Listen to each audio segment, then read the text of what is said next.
si ubwa bundi bwo kukugira enjeniyeri. Yego. Iyo usomye Bibiliya umenya neza uko wabona iki kugira ngo ubutumwa bwiza bwogere hose, kugira ngo n'icyo wamenye yego ugisangiza abandi. Murakoze cyane n'abandi.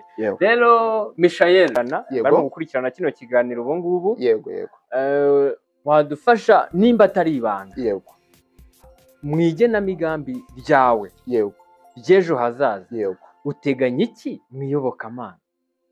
Mwigenamigambi yawe icyo uteganya ejo hazaza mwiyobokamana? Murakoze cyane. Sobanurire ubundi Bibiliya ni iki? Bibiliya. Yego. Bibiliya abantu benshi turazitunze. Abantu benshi tunaziraza ku misego.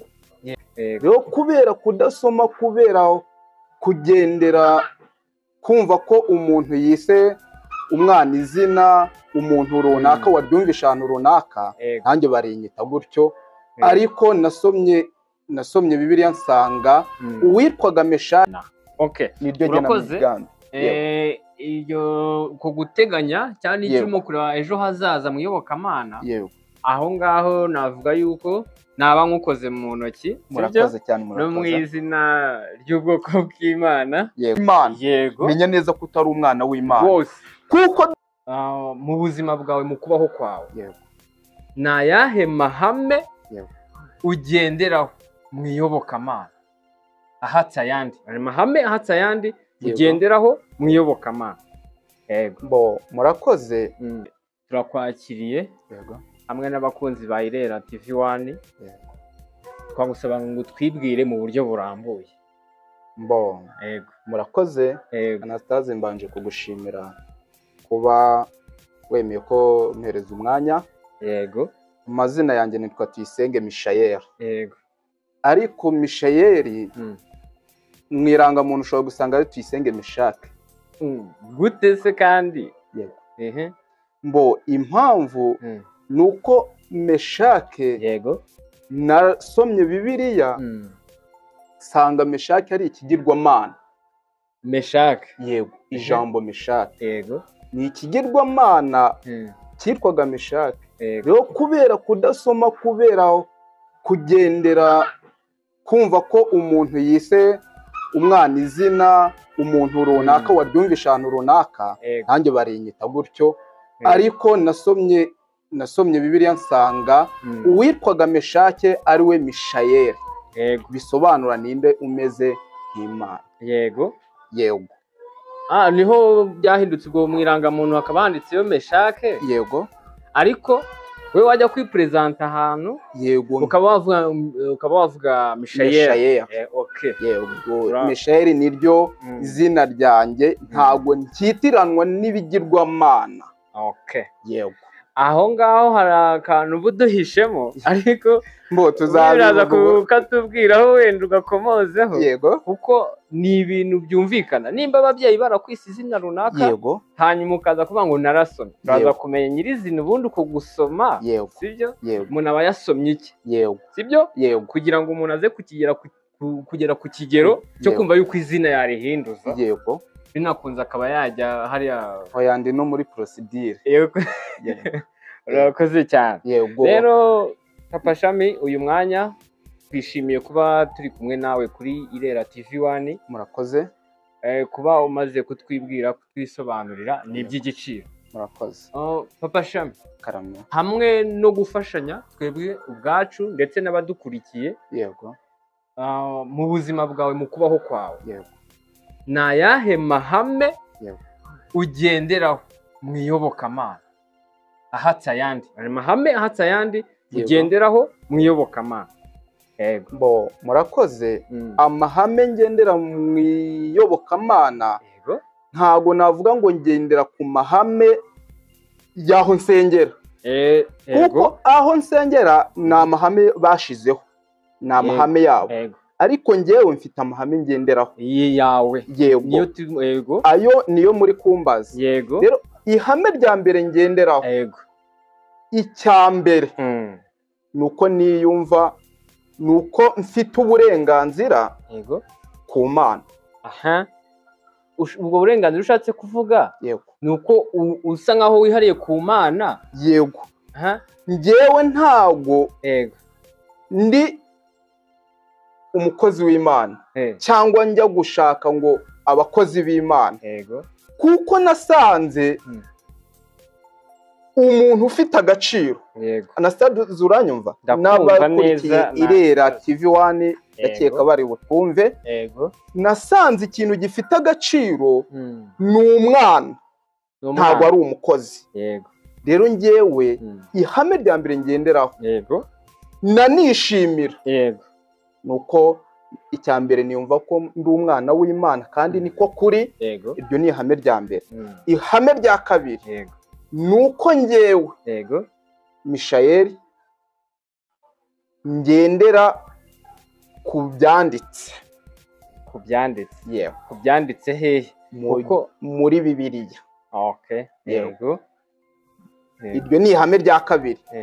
Umuntu uje ambwira ibiterekeranye n'ibyanditse bya bindi abantu benshi dukunze cyangwa by'ibihimbano, oya uwo ntago tugendana. Ntago tugendana rwose. Ngendera ku murongo uri muri Bibiliya. Umurongo Bibiliya yatanze niwo ngenderaho. Irindi hame rya gatatu nuko ubuzima bwanjye guhihibikana mu by'ubu buzima, ihame ngenderaho nuko ibyo mbonye mu by'ubu buzima ari byo byanjye, ari byo bimpagije. Uko naba mbayeho kose menya ko data ari we wabigeneye umwana. Urakoze cyane Papa Shami. Ndumva iryo ngiryo ari izina wahawe kubwo kwaguka k'umuryango wawe, sibyo? Anastase wenda nuko twahoze tuganira, abantu bakaba bari gukomeza bumva uvuga Papa Shami. Imana yatuhaye umugisha, yatugiriye neza. Imana yamfite umufasha umwe n'umwana umwe. Ariko impamvu nkomeza kuvuga ati ngende Papa Shami ndi Papa Shami nuko byavuye ahakomeye. Byavuye ahantu bigoye. Kimwe nk'uko hari umuntu udukurikiye hano ku Irera TV1 akaba aduteze amatwi akareba iki kiganiro, akaba afite ikibazo nk'icyo nanjye nari mfite, ndamubwira ngo mubwire ngo Imana ikorera igihe. Imana niba waravuganye n'Imana, izera ijambo ryayo, izakugirira neza. Njyewe narashyingiwe mara wenda hari abamara imyaka myinshi, ariko nanjye namaze 2. Buriya umuhinzi agiye gushima ati ndashima Imana ko imvura yaguye, abahinzi bagenzi be nibo babyumva cyane kurusha abafundi. Birumvikana. Nanjye rero nshobora kuvuga ngo imyaka 2 ntumenye imyaka 2 igihe byantwaye, mvuga ati ese Mana bizanyura mu zihe nzira? Ese Mana bizakunda ko nanjye uzanyagura? Ese bizakunda ko nanjye uzampereza amashami? Ariko nyuma y'imyaka 2 birakunze, Imana ingirira neza. Niyo mpamvu nanjye nahindura amazina nitwa Papa Shami. Twari igiti kimwe ariko Imana yagiye iteraho ibagura. Imana ishimwe cyane. Papa Shami urakoze cyane. Mishael murakoze. Ngira ngo hari abo muziranye mu gihe cyatambutse mushobora guraga bakaguhamagara Meshake, ariko ubu turimo guhamya nyirizina kuri Irera TV1 kandi yavuze n'impamvu yashimangiye yuko ari Mishael. Mishael udufashije ndetse ufashije n'abandi barimo kudukurikirana, barimo gukurikirana kino kiganiro ubu ngubu. Wadufasha nimba atari ibanga mu igenamigambi ryawe ry'ejo hazaza, uteganya iki mu iyobokamana? Mu igenamigambi yawe icyo uteganya ejo hazaza mu iyobokamana? Murakoze cyane, umbajije ikibazo cyiza.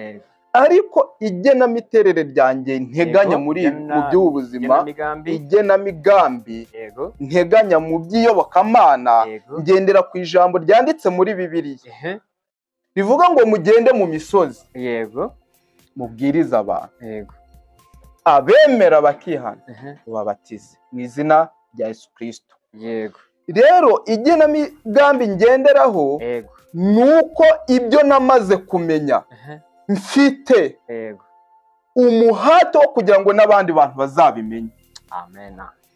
Mfite inshingano, njye nicyo kintu numva zo kugira ngo abantu kuko hari ahantu hamwe nahoze yego hari ibintu twahozemo hirya no hino twakuriye mu madini, ariko ndagira ngo ntangarize abantu uyu munsi wa none, uyu munsi urebe iby'iki kiganiro nshuti yanjye, ndagira ngo nkubwire ngo niba hari icyo wamaze kumenya, niba waramaze kusogongera Yesu ukamenya ko agera neza, genda ubwire na bagenzi bawe. Amen.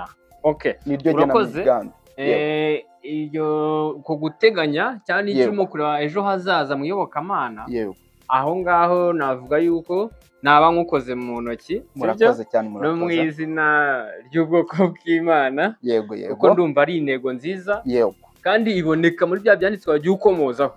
Ariko hagati aho ngaho n'ubundi turacyafite amatsiko menshi cyane, hari ibyo twibaza, hari n'ibyo abandi bagenda bibaza impande n'impande, hari na bamwe mu bakunzi ba Irera TV1 bajya bibazaho, bakibaza bati ari nacyo natwe tuvuga ngo udufashe unadusobanurire ubundi Bibiliya ni iki? Bibiliya abantu benshi turazitunze, abantu benshi tunaziraza ku misego. Niyo umutwe uriye umuntu hari igihe ajya kuyegura aho yayibitse munsi y'akabati, akavuga ati wenda iki gitabo cyangwa iyi Bibiliya hari icyo yamfashe. Ariko abantu benshi ntago bazi agaciro kayo, ntago bazi ko harimo ibyatunga umukristo, ntago bazi ko harimo amagambo meza y'inkomezi, ntago bazi ko muri Bibiliya ariho hari inzira ituganisha kuri Kristo. Muri Bibiliya kuko ntiwamenya Kristo utamubwiwe, ntiwamenya Kristo. Hari n'abantu uvuga ngo uzi Bibiliya kandi mu by'ukuri urayitunze, nturigera ufata n'umunsi umwe wo kugira ngo uyisome mu rugo iwawe. Urumva amagambo y'Imana ari uko bagusomeye, wagiye mu rusengero cyangwa muri kiliziya cyangwa n'ahandi, kuko ni insengero ni nyinshi uyu mwanya ntago turi ku nsengero, ariko ugasanga nta munsi n'uyu wa rimwe arafata Bibiliya yiwe ngo asome icyo gitabo yaguze amafaranga yiwe cyangwa se banamuhaye, ari impano bamuhaye, akayifata akayegura ku cyumweru agiye hehe gusenga cyangwa ku isabato. Rero warumbajije ngo Bibiliya ni iki? Icyo gitabo urimo kuvuga ngo ibyanditswe sibyo ibyo tubona muri Bibiliya, ubundi iyo Bibiliya nyirizina ni iki? Bibiliya nagerageje gusoma, sanga Bibiliya ari igitabo gikubiyemo ibyagirira umumaro abakristo, ndetse harimo inyandiko harimo n'inyandiko z'abantu, harimo imvugo z'abantu ku giti cyabo, harimo amateka y'ibyashize n'iby'ubu n'ibizaza. Utabyemera gutyo wenda azandikiye muri komenti, wenda twazakora ikiganiro cya kabiri, ariko tumwereke ko harimo iby'amateka, iby'abambere,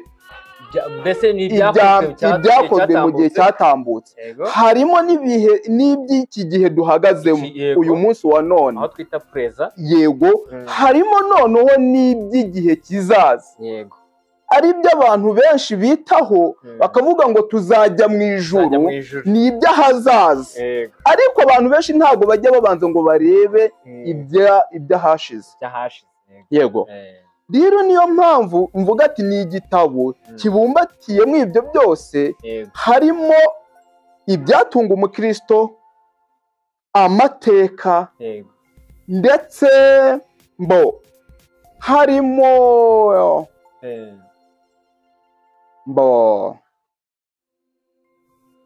ibyatunga umukristo, ibyafasha abakristo muri uru rugendo, harimo n'iby'amateka, harimo n'iby'Imana yo ubwayo yivugiye. Harimo amagambo Imana yivugiye yonyine, iravuga n'akanwa kayo. Ayo magambo yose tuyasangamo. Urakoze cyane icyo nicyo ngewe nita Bibiliya. Yego urakoze cyane Mishayeli ku bisobanuro duhaye.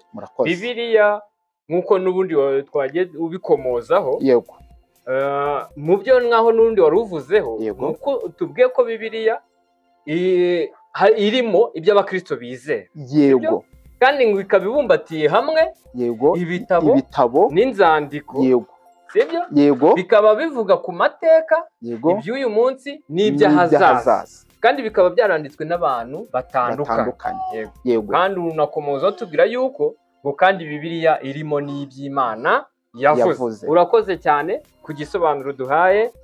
Yego turacyafite amatsiko menshi cyane hamwe n'abakunzi ba Irera TV bandi. Yego nta kibazo ku bya Bibiliya cyangwa ku byanditswe. Yego kugira ngo udufashe ahangaha twebwe ubwacu ndetse n'abadukurikiye. Yego, kandi no ku kibazo twari tuvuyeho ngarutse gato. Yego, ku bakurikiye ikiganiro, bakaba batubwiraho nabo, bakadufasha, yego, banyuze muri komenti, wabazaho ikibazo se, batanga inyunganizi, bakanyura muri komenti kugira ngo nawe aduhe igisobanuro nibatwunganire turebe. Yego, none ikindi kibazo kiragira kiti, yego Mishayeli, ndakumva cyane.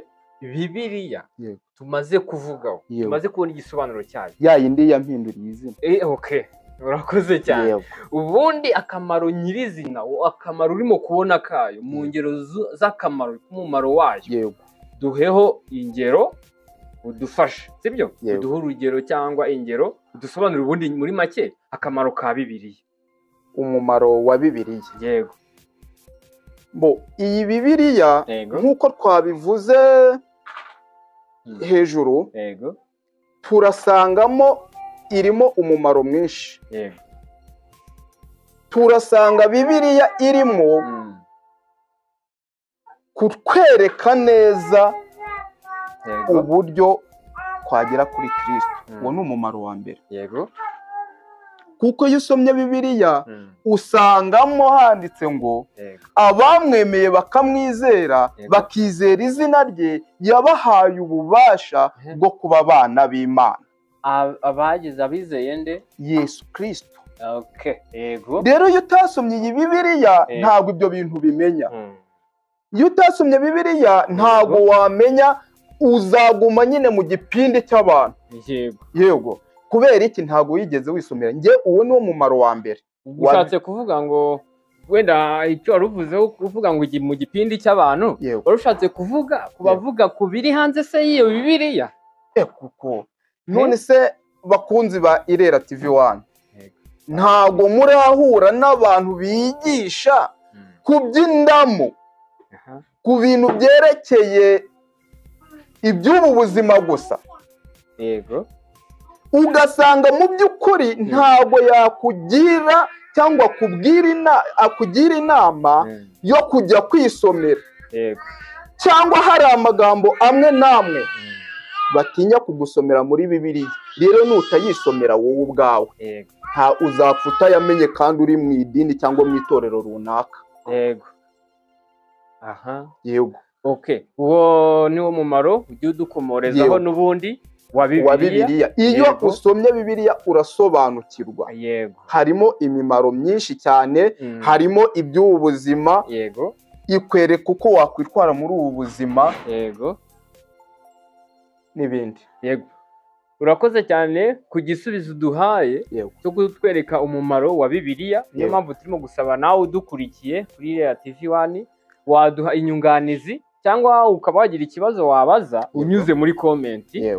Yego. Ariko n'ubundi Pawulo ku mumaro wa Bibiliya, Pawulo yawuvuzeho ubwo yabwiraga Timoteyo. Hariya mu bice mu rwandiko rwa 2. Reka dusome n'ubundi dusome muri iyo Bibiliya twumve. Urayifite? Yego, no kuri telefone iraboneka. Yego. Mu rwandiko rwa 2 Pawulo yandikiye Timoteyo, ibice 3 ku murongo wa 15. Yaramubwiye ati, ngo kandi uzi yuko uhereye mu buto bwawe wamenyaga ibyanditswe byera, bibasha kukumenyesha ubwenge bwo kukuzanira agakiza gaheshwa no kwizera Kristo Yesu. Amen. 16 ibyanditswe byera byose byahumetswe n'Imana kandi bigira umumaro wo kwigisha umuntu no kumwemeza ibyaha bye no kumutunganya no kumuhanira gukiranuka kugira ngo umuntu w'Imana abashyitse afite ibimukwiriye byose ngo akore imirimo myiza yose. Amen. Ngarutse gato kugira ngo twumve iki gisobanuro cy'uyu mumaro n'ubundi biba bibira nk'uko nawe wari ubikomojeho. Tugarutse gato aravuga ngo kandi uzi yuko uhereye mu buto bwawe wamenyaga ibyanditswe byera. Kandi ibyo byanditswe byera tubisanga muri ya Bibiliya turimo gusobanura dukomozaho. Ibyo byanditswe byera niho tubisanga. Ngo noneho ngo ibyo byanditswe byera ngo bibasha kumenyesha ubwenge. Abantu tujya duharanira ubwenge gushakisha byinshi cyane ariko dusanzwe ibyo byanditswe byera biri muri Bibiliya bibasha kumenyesha umuntu ubwenge. Erega wivunika cyane. Nese yavuze ngo kubaha Uwiteka nibwo bwenge. Rero byumvikane ko yego ushobora kwiga ahantu henshi cyane hatandukanye, ushobora kuba uri umuhanga mu bintu runaka, ariko kubaha Uwiteka nibwo bwenge. Rero Bibiliya iyo uyisomye ibasha kukumenyesha iki? Iby'ubwenge. None dukomeje ibyo Paulo yandikiye Timoteyo ngo bwo kukuzanira agakiza. Ubwo bwenge muri Bibiliya ngo bukakuzanira agakiza. Si ubwa bundi bwo kukugira enjeniyeri. Iyo usomye Bibiliya umenya neza uko wabona iki? Agakiza. Noneho ngo bwo kukuzanira agakiza gaheshwa no kwizera Kristo Yesu. Urumva kugira ngo ugire ako gakiza cyangwa ugire ikikurokora kikakuvana mu bibi byari bikugiriye nabi kakujyana mu byiza, sibyo? Biraboneka, tubonye ko biboneka muri Bibiliya. Urumva? Byumvikane neza ko ubwira abakunzi ba Irera TV1 baragukurikiye. Niba utabasha gusoma Bibiliya yawe ubitse, kuko iki kintu impamvu ndi kukigarukaho cyane, abantu tubitse za Bibiliya zacu nk'ibindi bitabo byose muri za biblioteke. Ntabwo dufata umwanya ngo kandi mu by'ukuri muri Bibiliya niho hari inzira. Bibiliya bitubwiye neza, Paulo arabivuze neza cyane ati ibasha kukuzanira ubwenge bukuganisha hehe? Ku gakiza. Noneho 16 aravuga ngo ibyanditswe byera byose, ubwo nyine ni ibyera biri muri Bibiliya, sibyo? Aho hantu uhasobanure neza abakunzi ba Irera TV1 bataza kujyana urujijo. Nyine ibyanditswe byera byose byahumetswe n'Imana. Ariko urumva bavuze ngo ibyanditswe byera, ariko urumva hashobora no kuba ibyanditswemo birimo, ariko byose akaba ari bitarahumetswe n'Imana, sibyo? None se byumvikane neza ko muri Bibiliya harimo ibice bitandukanye. Niho kuri cya gisobanuro twabonye yuko harimo n'iby'Imana yavuze. Byumvikane harimo n'iby'abantu bivugiye ku giti cyabo. Cyane ibyavuzwe ni gutyo n'abandi na Satani kubona imvugo ze ahandi hantu. Rero niho tubonye ngo ibyanditswe byera byose byahumetswe n'Imana. Ngo kandi bigira umumaro, wamamaye twatimo tuvuga ngo kandi bigira umumaro wo kwigisha umuntu. Bigira umumaro wo kwigisha umuntu. Icya kabiri ngo no kumwemeza ibyaha bye. Byumvikane uyu muntu ugiye kwemezwa ibyaha bye yarasanzwe abifite ibyo byaha, ari umunyabyaha ariko atarabyimenyaho. None ngo Bibiliya yo imumenyesha iki? Ibyaha bye. Imaze kubimumenyesha rero ahita amenya ko ari umunyabyaha, amera nk'aho amanitse amaboko ati burya ndarimbutse ndi umunyabyaha. None undi mumaro ukurikiye iravuga ngo no kugira gute? No kumwemeza ibyaha bye no kumutunganya. Ubwo butumwa bwiza yabusoma muri ya Bibiliya, noneho bukaba ari bwo buza kumutunganya, bumwereka n'ukwiye kumutunganya uwo ari we, ko ari Kristo, ko ari nawe mukiza, ari ubasha kumuvana muri bya bibi akajya mu murongo mwiza. Byumvikane neza cyane Anastase, yego, abantu bamenye neza ko iyo umaze gusoma Bibiliya, yego, imaze kukwereka inzira ikuganisha kuri Kristo, yego, iranahindukira ikakwemeza ibyaha byawe. Kukwemeza ibyaha byawe ni uko iyo umaze gusoma ugasanga uri umunyabyaha, kandi ugasoma ijambo rivuga ngo ibyaha, ibihembo by'ibyaha ni urupfu, icyo gihe usigara uvuga ati none ko maze kugera mu rupfu, ko nsanze mfite ibyaha byo kunyicisha, ninde wantabara? Icyo gihe nibwo uvuga ati Yesu Kristo, ndakwizeye, naba ari wowe ugira ute undohora. Yego, yego, urakoze cyane. N'ubundi turimo dukomeza hano ibyo Paulo yabwiraga Timoteyo, amubwira ku by'umumaro w'ibi byanditswe byera cyangwa mu biri muri Bibiliya. Aranamubwira ati ngo inamuhanira gukiranuka, ngo no kumuhanira gukiranuka, byumvikane ngo inamukeburira kugira ngo agume mu murongo mwiza, imugira inama, imuhugurira kugira ngo akiranuke. Erega nayo rero avuga ngo abo nkunda ngira nte ndabacyaha. Niba uri umwana w'Imana, niba waramenye Yesu Kristo ugasogongera kuri ya maraso yiwe yakumeneye, ukaba ugenda mu byaha ntubone Imana igucyaha, ntubone Imana, ntubone igitsure cy'Imana, menya neza ko utari umwana w'Imana. Kuko dufashe mu by'ubu buzima, umwana wanjye nabyaye iyo akosheje munyuzaho akanyafu nk'umubyeyi, yego, ndamucyaha nkamwereka ko ibyo yakoze atari byiza. None wowe niba wiyicariye ukavuga ati nta kibazo, ngo ariko ndi umwana w'Imana, ukivuruguta mu byaha uko wiboneye, ntubone igitsure cya so uri mu ijuru, shiraho to. Ariko nyine tugarutse aho ngaho, dusanze ibyanditswe byera bikeburira umuntu gukiranuka, sibyo? Cyangwa umwana w'Imana bikamugarura. Mbese ni nkaho waba uri kumwe n'umuntu umuyoboye ahantu, yajya gutanuka amubwira ngo garuka si iyo nzira. Rero nicyo rino jambo rigenda rigaruka rivuga ngo no kumuhanira gukiranuka. Yego. Noneho ngo ibyo ngibyo byose biho kubera iki? Ngo kugira ngo umuntu w'Imana abashyitse, afite ibimukwiriye byose, ngo akore imirimo myiza yose. Yego, urakoze cyane. Bakunzi ba Irera TV1, bwoko bw'Imana, umuntu akimara kwiga icyigisho nk'iki ngiki cy'ingenzi, ahita atangira gushyira mu bikorwa ako kanya ibyo amaze kwiga, kuko ari iby'ukuri kandi biri mu murongo wa nyawo, kandi agatangira no kubimenyesha abandi. Yego, niyo ntego ubundi niyo misiyo dufite hano ku isi. Buri muntu niba umaze kumenya ko kubaha Uwiteka ari bwo bwenge, ukaba ubimenyeye hano kuri Irera TV1, genda ubibwire bagenzi bawe. Niko bimeze. Amamaza inkuru nziza wamenye, kugira ngo ubutumwa bwiza bwogere hose, kugira ngo n'icyo wamenye ugisangiza abandi. Murakoze n'abandi. Rero Michael, urakoze cyane. Turimo dusoza iki kiganiro cy'uyu munsi, niki wabwira abadukurikiye mu ncamake? Murakoze cyane. Tuganiriye ku magambo meza ariko ari mu ubwenge. Umuntu uyu nguyu wamaze kwimika ko yakurikiye Imana ivuga,